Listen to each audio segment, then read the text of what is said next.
Coming up on the Rockbridge Report, parents are divided after Lexington schools removed a graphic novel from the middle school library. Safety versus censorship. We'll explore the issue. And then, if you're considering a career in the trades, you now have 3 local options in the area. We'll show you what they are. Perry McClure football is surging under first-year head coach Jeremiah Brokenbrough. We'll tell you how they've been able to turn things around. What's happening in the Pacific Ocean will impact the winter weather here in Virginia. We'll show you how. And Caden Buss has your forecast as warmer temperatures head your way. All this and more coming up on the Rockbridge Report.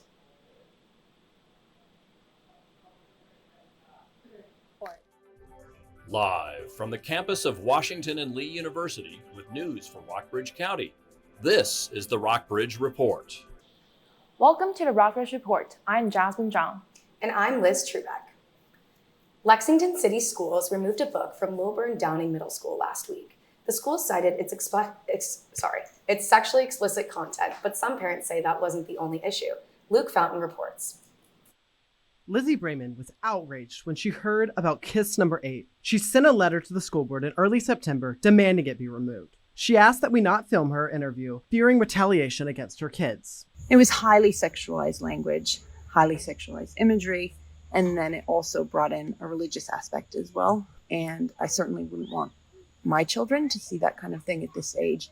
The book is an award-winning young adult graphic novel. The main character discovers she is bisexual and another character is transgender. Lexington City Schools cited sexually explicit content as the reason to remove it. Our review matched some similar concerns from the parents in terms of this might be too mature. Some parents disagree with the decision. Parents make decisions about their own children. They cannot make decisions for other people's children. There is no policy about how books are selected or how they are removed. It is up to the librarian to make the collection. There needs to be very clear, specific, constant rules for what is or is not allowed to be in a middle school library. This is one of many schools across the country where parents are organizing to influence what happens in classrooms. The free speech group, PEN America, says book bans saw a 33% increase last school year compared to the year before. But Brayman says this isn't about politics. It's easy to complicate it, make it political, make it about sexuality, make it about gender.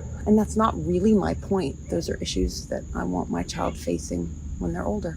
Some parents want more books banned. School board chair Tim Diet says creating a policy about book selection and removal is at the top of the agenda at the school board's next meeting on Tuesday. With the Rockbridge Report, I'm Luke Fountain. New Jersey Senator Bob Menendez is meeting with Senate Democrats today for the first time since being indicted on federal bribery charges. More than half of Senate Democrats have said Menendez should step down, but the senior senator has insisted that he will not step down. Menendez and his wife Nadine both pleaded not guilty to pocketing cash in gold bars in exchange for political favors. He was released on a $100,000 bond.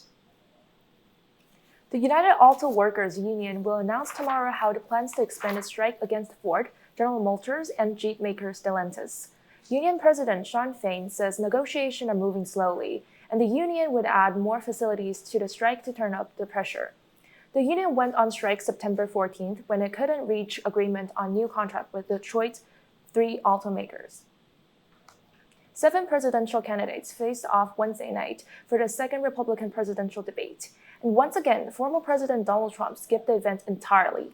Mike Valeriano has the highlights.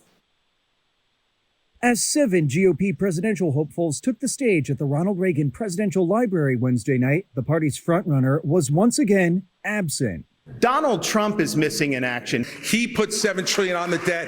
He should be in this room to answer those questions for the people you talk about who are suffering. With a smaller stage, down 1 from their last debate, the candidates fought to break through. Gentlemen, you'll have your turn. One of the challenges we should have please focus on the issues that matter. The man at the center lectern, Ron DeSantis, went into the night with a lot to prove. Once considered the party's best hope of dethroning former President Donald Trump, the Florida governor has lost ground in recent polls. As commander-in-chief, I'm going to use the U.S. military to go after the Mexican drug cartels. They are killing our people. After memorably clashing with several rivals in Milwaukee, entrepreneur Vivek Ramaswamy said his goal this time around was to stress his policies and positions. Unlock American energy. Drill, frack, burn coal, embrace nuclear energy, put people back to work. And former South Carolina Governor Nikki Haley looked to build on the momentum her campaign received from the previous debate. We need to make sure we put 25,000 more Border Patrol and ICE agents on the ground and let them do their job. As for the former president, Donald Trump once again skipped the evening, opting to hold an event in Detroit amid the ongoing auto workers strike. I've risked it all to defend the working class from the corrupt political class that has spent decades sucking the life, wealth, and blood out of this country. In Los Angeles, I'm Mike Valerio. Lexington City Manager Jim Hallis is retiring. His successor will have to manage up to $100 million in projects in the next decade. Councilman David Sigler says the city has already received 31 applications for the position. For more details, check out Jenny Hellwig's article on our website, rockbridgereport.wlu.edu. There's gridlock on Capitol Hill as lawmakers battle over spending bills, while the countdown clock on a government shutdown ticks away. The deadline, 1 minute before midnight, Saturday. Laura Aguirre has the latest. Congress's inability to get anything done, which is what the greatest frustration of all of us have, Republican and Democrat alike. New Hampshire's governor is saying what many people are feeling. Partisan paralysis and inter-party battles within the GOP are making progress on even stopgap spending bills nearly impossible. The Senate is working on one bipartisan measure that would fund the government through November 17th and includes more aid for Ukraine. House Speaker Kevin McCarthy is bypassing that effort, instead backing a bill in his chamber that includes more money for border enforcement. Senator Lindsey Graham met with key Republicans Thursday to try and thread the compromise needle. Make a proposal on border security, married up with the package we have. Hopefully that will keep the government open. Then we'll do a supplemental, provide more security and more funding for Ukraine. It is not going to help security at the border if the government shuts down and people are not getting paid in a timely manner. A government shutdown means millions of federal workers like military members, Border Patrol, and air traffic controllers won't get paid. No money for the mortgage, for the cars, for the insurance, for the bills that we have. I'm starting to see routine mistakes in clearances being made because controllers are distracted. With the deadline now less than 3 days away, one thing is becoming more clear by the hour. This is all politics all the time. It's all politics all the time. I'm Laura Aguirre reporting. Coming up on the Rockbridge Report, Rockbridge County High School's Innovation Center is being renovated for the first time in 50 years, while 2 other trade schools are breaking ground in Buena Vista. We'll give you the details. And Caden Buzz gives us his local forecast. Over the next week, we have almost picture-perfect weather. Our early introduction to fall is over, and it's time for Summer Part 2. Stay tuned for more. Then, Jack Krause joins us live from Starbucks to tell us about how local coffee companies are reacting to the new Starbucks in Rockbridge County. Welcome back to the Rockbridge Report. American soldier Travis King arrived back in the U.S. this morning, just 2 months after sprinting into North Korea, while he was stationed in South Korea. Officials say King is in good health. There are still questions as to why King escaped into North Korea and why North Korea let him go on Wednesday. 3 trade schools are under construction this fall in Buena Vista and Rockbridge County. Some locals question if the region can support 3 skilled trade programs. Others say the schools will make Rockbridge ready to help fill national skilled worker shortages. Emma Malinak reports. Rockbridge County High School's Tech Center is being renovated for the first time in 50 years. Meanwhile, a workforce center at Mountain Gateway Community College and a nonprofit trade and agriculture school are breaking ground in Buena Vista. The nonprofit's founder, Austin Reel, plans to build the Rockbridge Creative Institute between Long Hollow Road and 32nd Street. He says the school will teach modern skills and old trades, such as blacksmithing. The demand for the jobs in the trades is not going to cease, it'll only increase. Less than 3 miles away, Mountain Gateway Community College is building its own trade school. The Wilson Workforce Center will help students become certified diesel mechanics, electricians, and more. At a July City Council meeting, Buena Vista local Ronald Cash and other residents worried about competition between the schools. That could cripple either one or both of these projects. You got 2 different entities doing essentially the same thing. But Mountain Gateway's president, John Rainoni, is not worried. We want to work with them. I really don't see that as competition. Off Route 11, Rockbridge County High School is upgrading its Innovation Center. The U.S. Bureau of Labor Statistics expects greater demand for skilled workers, such as electricians and mechanics, through 2030. For the Rockbridge Report, I'm Emma Malinak. A new Starbucks along Route 11 opened to the public on Friday, giving local coffee drinkers another choice. Jack Krause is live just outside of Lexington with this change in the latte landscape. You can expect Starbucks to attract its share of interstate travelers. The question is, what's brewing for local coffee businesses with the arrival of this new heavyweight competitor? Seasons Yield has been one of the go-to stops for coffee downtown, along with Pronto and Lexington Coffee Shop, also known as Lexco. Seasons Yield manager Ben Gilbert said there hasn't been an impact on foot traffic yet, but there could be down the line. We're so walkable from campus and town, and Starbucks is great, but it's closer to the highway, and I hope that we continue to get our regulars. I feel like we've built a pretty regular customer base, so the only concern would be getting new customers. We have no ability to do anything with drive-through or pre-order or stuff like that, but being downtown is huge because we can hit a lot of that walking traffic. Seasons Yield and Lexington Coffee Shop both get their beans from Roadmap, a nearby coffee roaster located along Route 11 that was founded in 1981. The best experience you're going to have at Starbucks is to have a forgettable experience. And at Roadmap, we don't do forgettable, we do unforgettable. Another coffee shop will join Starbucks before the end of the year. Rockbridge County Economic Development Director Brandy Flint says that Dunkin' will be opening on Route 11 by Motel 6.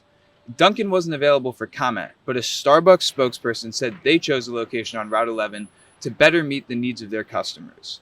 Although people may be familiar with the Starbucks and Dunkin' name, customer loyalty still exists among Washington and Lee students. I don't think I will stop going to Lexco or Pronto and go to Starbucks instead. It's out of the way, and I just feel like, I don't know, like supporting local businesses. There's no exact date for when Dunkin' will open, only an estimate of sometime before the new year. Live in Rockbridge County, I'm Jack Krause for the Rockbridge Report.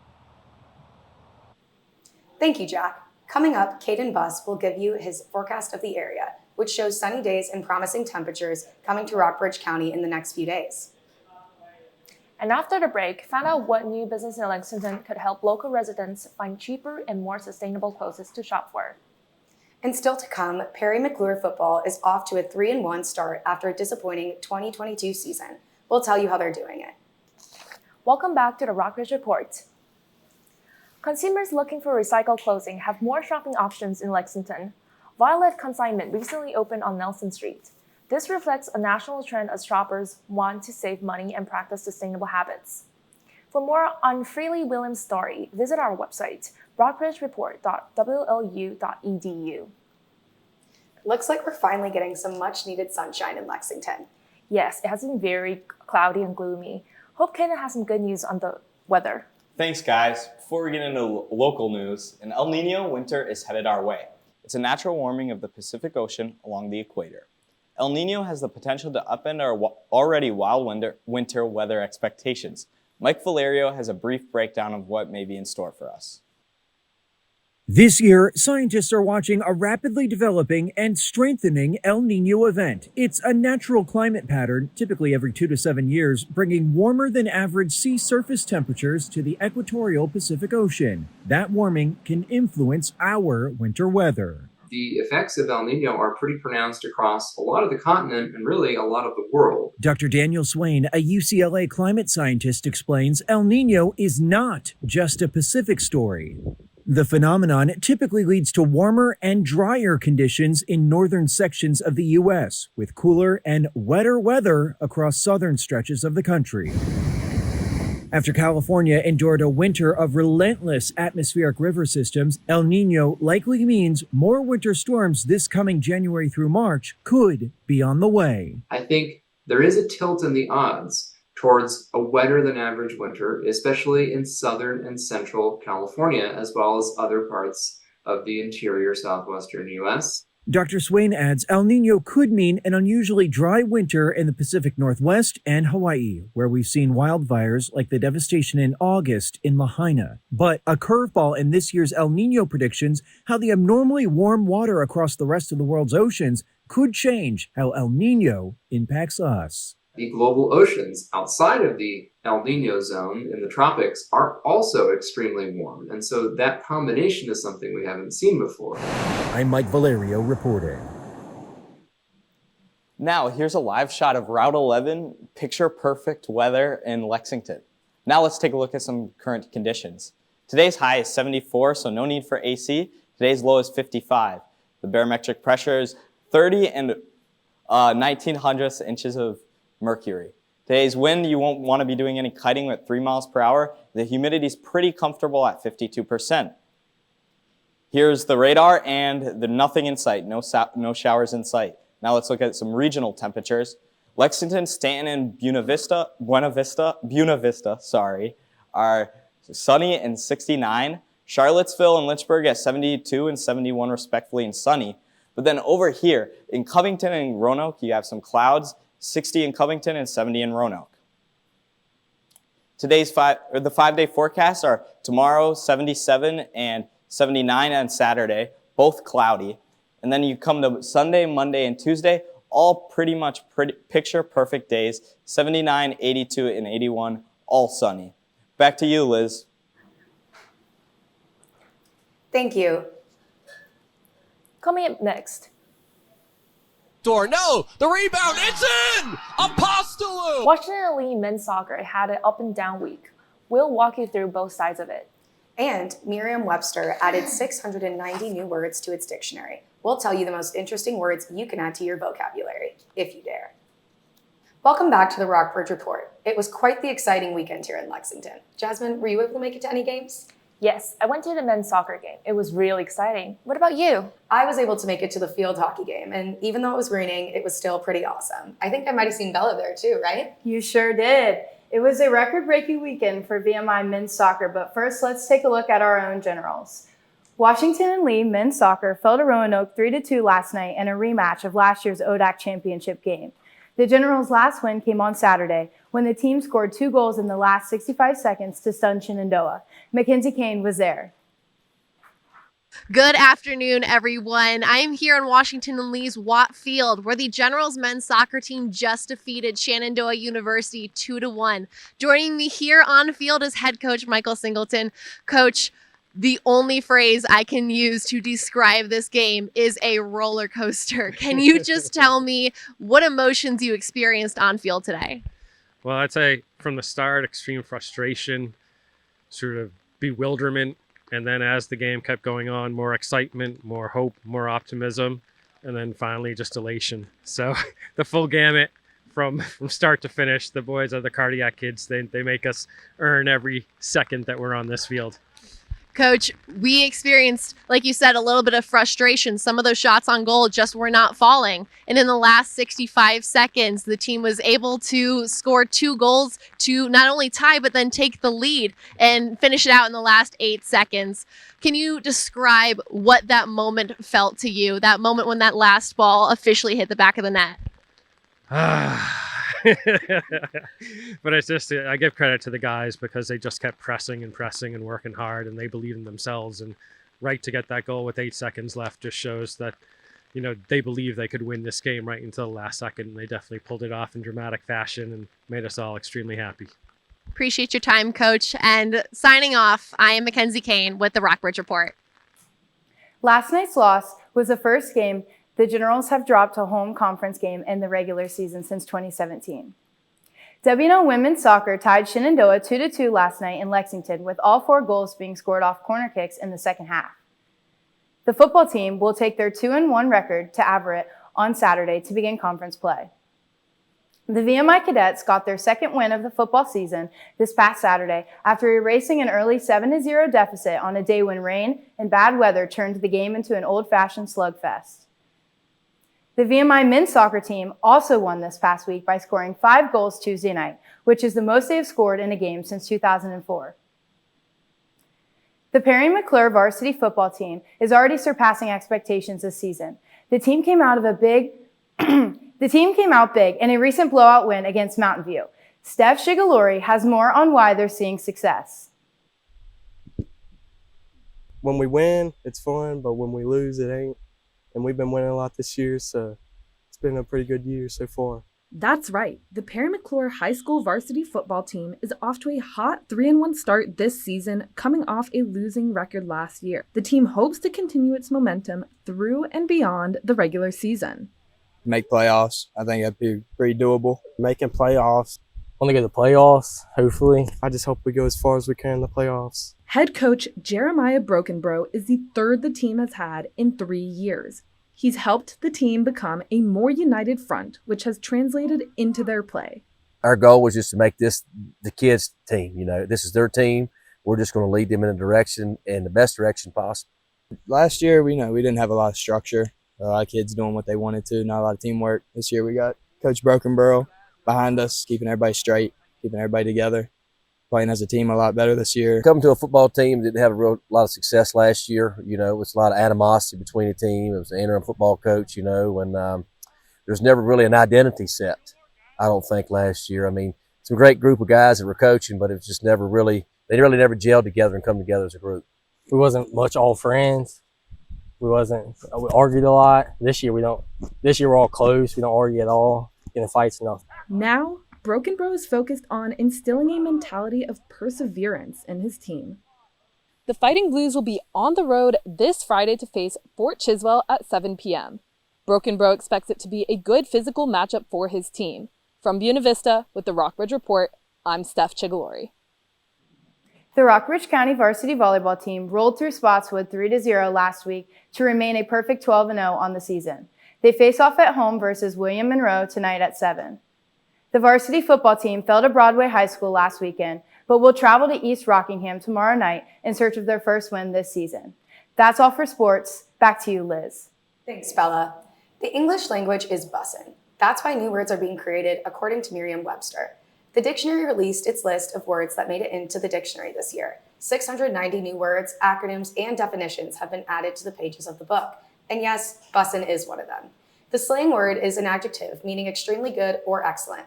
On the list, chef's kiss, grammar bowl, generative AI, thirst trap, forever chemical, and girl boss. That's all for the Rockbridge Report. For more local news and national news, check out our website, rockbridgereport.wlu.edu. Oh my gosh, guys, that is